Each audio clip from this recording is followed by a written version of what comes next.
Assalamualaikum warahmatullahi wabarakatuh. Kembali lagi dengan saya Bu Farah. Di sini anak-anak kita akan belajar tentang pembahasan kisi-kisi Al-Quran Hadis untuk persiapan PTS 2 kelas 4 Minu Trate Putra. Untuk itu dimohon anak-anak untuk melihat video ini sampai selesai ya. Harapannya semoga besok ketika PTS kalian bisa mengerjakan soal dengan mudah, dengan lancar, dan semakin hafal sehingga semakin cepat untuk menjawab dengan benar. Oke, kita baca bismillah dulu ya anak-anak. Bismillahirrahmanirrahim. Surat Al-Zalzalah terdiri dari berapa ayat? Iya, betul sekali, terdiri dari 8 ayat. Selanjutnya, Surat Az-Zalzalah merupakan surat yang keberapa di dalam Al-Quran?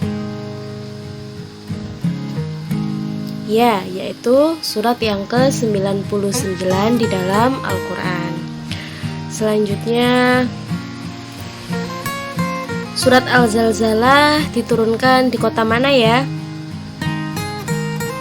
Iya, betul sekali, di kota Madinah. Diingat-ingat ya, surat Al-Zalzalah diturunkan di kota Madinah. Selanjutnya, karena diturunkan di kota Madinah, maka surat Al-Zalzalah itu tergolong surat apa anak-anak? Iya, yaitu tergolong surat Madaniyah. Kenapa Bu kok diturunkan di kota Madinah? Ya, surat ini diturunkan ketika Nabi Muhammad sudah hijrah ke kota Madinah. Selanjutnya,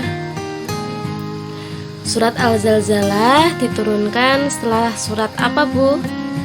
Ya, yakni setelah surat An-Nisa.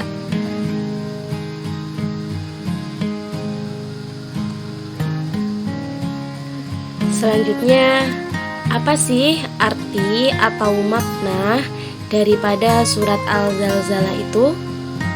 Apa anak-anak? Iya, betul sekali. Artinya adalah goncangan. Goncangan yang sangat dahsyat. Bisa jadi goncangan itu bisa mengabarkan terjadinya hari apa anak-anak?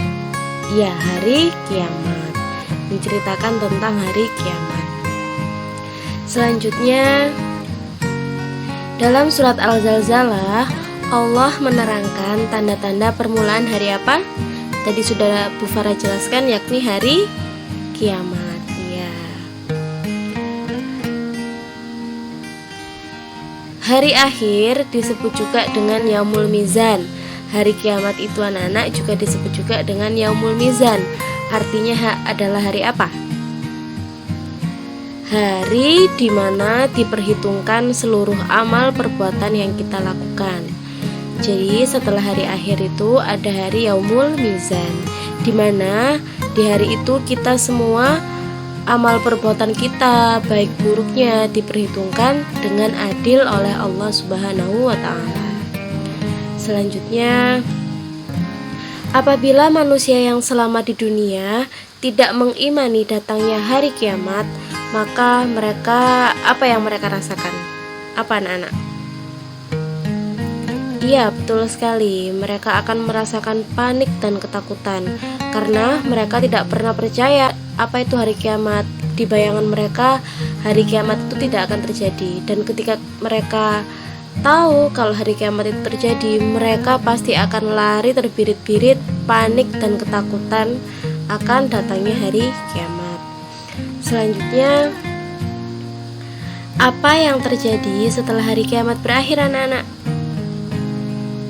Semua manusia akan dibangkitkan kembali oleh Allah Subhanahu wa Ta'ala. Ya, tadi dibangkitkan, lalu setelah dibangkitkan ditimbang amal kebaikan dan keburukannya.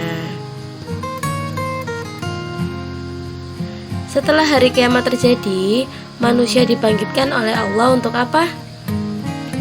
Ya, untuk mempertanggungjawabkan amal perbuatannya. Jadi di sini tidak ada manusia yang lolos dari perhitungan ini ya, di hari perhitungan ini. Semua manusia tidak bisa berbohong. Amal perbuatan mereka lah yang berbicara tentang perbuatan yang mereka lakukan di dunia. Ya. Selanjutnya dalam surat Al-Zalzalah dijelaskan, barang siapa mengerjakan kebaikan seberat zarah, niscaya dia akan mendapatkan balasannya. Begitu juga barang siapa yang mengerjakan keburukan seberat zarah, niscaya dia akan mendapatkan balasannya. Kalian tahu nggak apa yang dimaksud dengan zarah? Iya, zarah adalah sesuatu yang sangat-sangat kecil sekali. Maksudnya apa, Bu?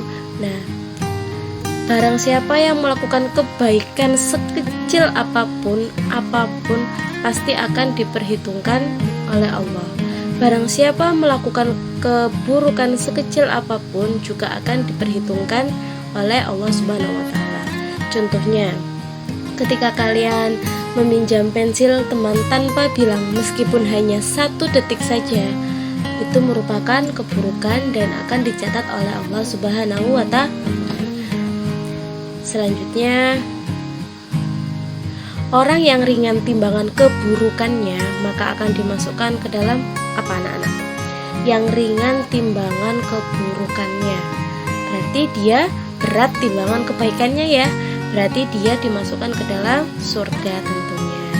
Sedangkan orang yang ringan timbangan kebaikannya maka akan dimasukkan ke dalam, iya, orang yang ringan timbangan kebaikannya otomatis dia berat pada timbangan keburukannya, maka dari itu dia akan dimasukkan ke dalam neraka. Nah, di sini apa sih tanda-tanda hari kiamat itu? Apa saja sih tanda-tanda hari kiamat yang akan terjadi? Banyak ya anak-anak ya. Contohnya banyak bencana alam yang terjadi. Setelah itu banyaknya orang yang berbuat jahat, banyaknya orang yang tidak melakukan sholat, tidak melakukan kewajiban kepada Allah Subhanahu wa taala. Itu adalah tanda-tanda ringan. Sedangkan tanda-tanda buruknya apa? Keluarnya Dajjal, keluarnya Ya'juj Ma'juj, matahari terbit dari barat, dan sebagainya. Ya, itu semua merupakan tanda-tanda. Ada yang tanda-tanda kecil dan ada yang tanda-tanda besar. Selanjutnya, yang terakhir, apa sih hikmah yang dapat kita pelajari jika kita mengimani akan adanya hari kiamat? Apa yang bisa kalian rasakan? Tentunya, jika kalian mengimani akan adanya hari kiamat, maka kalian akan lebih berhati-hati untuk tidak berbuat kejahatan. Kalian akan selalu terus berbuat kebaikan karena kalian takut bahwasanya hari kiamat itu akan terjadi. Karena pada hakikatnya orang yang mengetahui akan datangnya hari kiamat, maka mereka adalah seburuk-buruknya orang. Na'udzubillahi min dzalik. Kalau kita mengimani, kita akan terus untuk berbuat kebaikan dan meninggalkan keburukan yang dilarang oleh Allah Subhanahu wa taala. Paham ya anak-anak ya? Nah anak-anak, itulah yang bisa dibahas sama Bu Farah kali ini. Satu lagi tambahannya, kalian harus tetap menghafalkan bacaan surat Al-Zalzalah itu. Insya Allah jika kalian melihat video ini sampai akhir, belajar dengan tekun di rumah, belajar lagi, belajar terus, besok akan bisa mengerjakan soal Al-Quran hadis dengan mudah. Amin amin ya rabbal alamin. Terima kasih anak-anak. Cukup sampai di sini dari Bu Farah. Assalamualaikum warahmatullahi wabarakatuh.